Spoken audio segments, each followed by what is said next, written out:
Welcome to Arsenal Updates. If you're new here, make sure you subscribe, hit the like button, and share this video. It helps us bring you more content like this. Now, let's get into it. Saturday, May 30th. Budapest, Hungary. The Puskás Arena. Arsenal Football Club will walk onto a Champions League final stage for the first time since 2006. And this time, they are not just happy to be there. They are going there to win. Everything has led to this moment. An agonising near miss in last year's Champions League when Paris Saint-Germain knocked them out in the semi-finals. A Premier League title drought that stretched 22 long, painful years. An entire fan base that had been told, sometimes quietly, sometimes brutally, that this generation might never be the one to finally deliver. But this generation proved them all wrong. When Manchester City drew with Bournemouth last week and Arsenal were confirmed as Premier League champions, the outpouring of emotion told you everything about what this club has been carrying. That title was not just a trophy.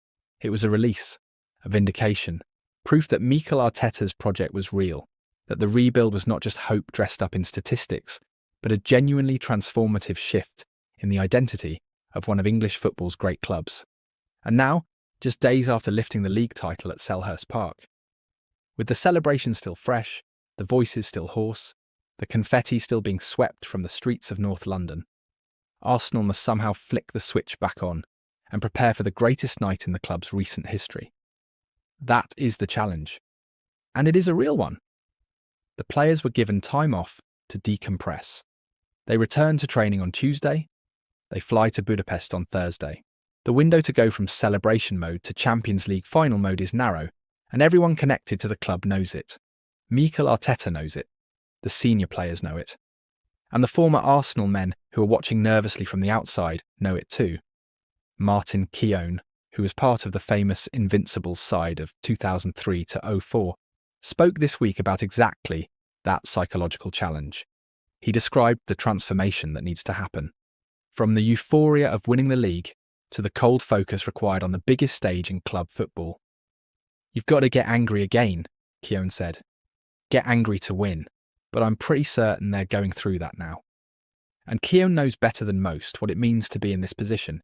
He was part of the last great Arsenal side, unbeaten in the league, Wenger's masterpiece.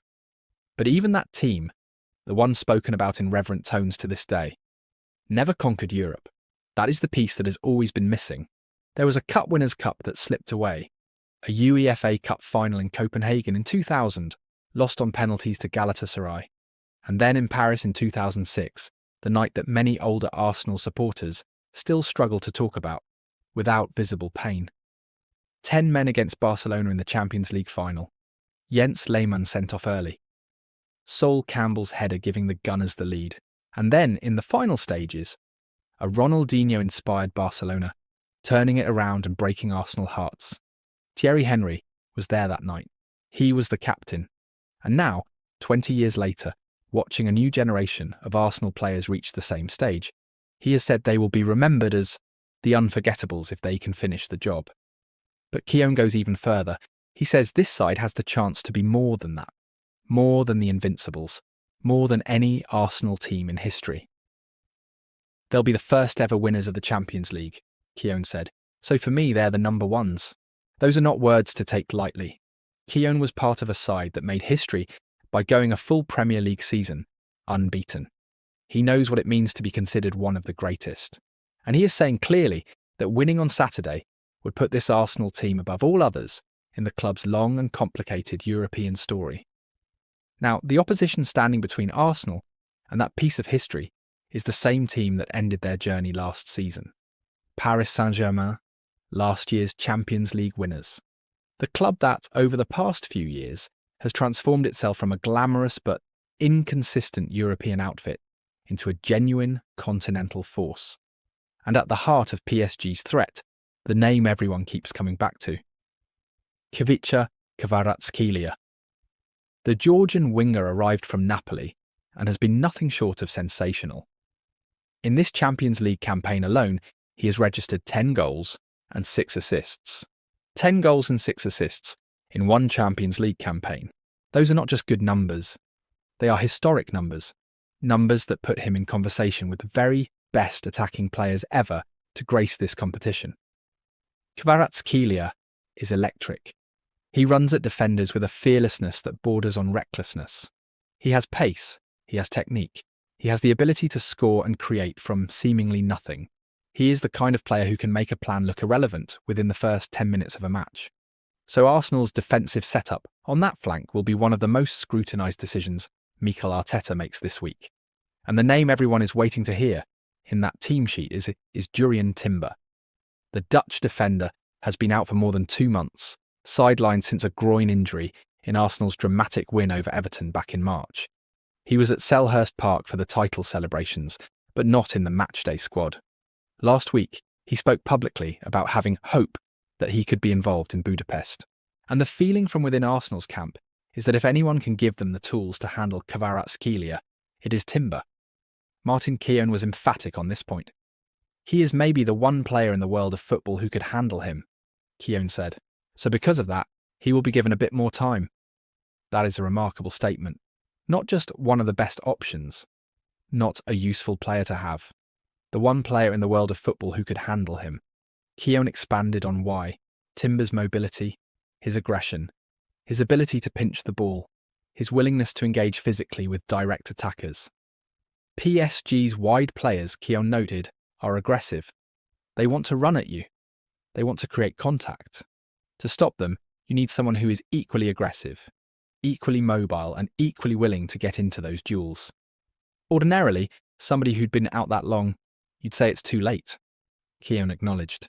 But he's quite a unique player. Arsenal will wait until the last possible moment to make that call. They will give Timber every hour they can to prove his fitness. Because the difference between Timber at right back and an alternative without that same physical profile could be the difference between containing Kvaratskhelia and being torn apart by him. The stakes are that high. Every tactical decision in this final carries that weight. And yet, for all the tactical analysis, for all the injury concerns and preparation strategies, there is something else at play here. Something harder to quantify. A psychological shift that has been building inside this Arsenal squad all season. They've been here before, close to something historic, and not quite made it. In 2022-23, they led the Premier League for most of the season and finished second. In 2023-24, they led again and fell short again. Last season, they were 90 minutes from a Champions League final and were beaten by the side they now face in that final. Every one of those near misses was processed. Every defeat was turned into fuel. Martin Keown spoke about what happens when you hear that music. The Champions League anthem, those unmistakable first notes. And what it does to a player who believes they belong on that stage. You start believing that you can achieve anything, he said. The sky's the limit. This Arsenal team has been to that moment before. They know what it feels like to stand on that pitch and hear that music. But now they are not just participants, they are the Premier League champions. They are proven winners. They are walking into that stadium in Budapest, not hoping they belong there, but knowing they do. That is a different mental state. And in knockout football, at the highest level, mental state matters enormously. Arsène Wenger has also weighed in ahead of the final. The man who built the Invincibles, who was on the touchline in Paris in 2006, who understood better than anyone what this club has been chasing for decades. He has offered his thoughts on his former club's prospects. And whatever he said, it is clear that the man who gave Arsenal some of their greatest nights is watching this week with enormous pride and enormous hope. This is what 20 years of longing looks like when it finally arrives at the door. Arsenal, champions of England, now 90 minutes from being champions of Europe. If they win on Saturday, Martin Keown says they become the number ones. Thierry Henry says they become the unforgettables. And Mikel Arteta, the man who rebuilt this club from the rubble of a top six team into genuine royalty, would cement his place as one of the transformational managers in English football history. But first, there is a match to be played, against a PSG side hungry to defend their crown. Against Kvaratskhelia, who has been the best player in this competition. Against the weight of history and the pressure of expectation. Arsenal have earned the right to be there.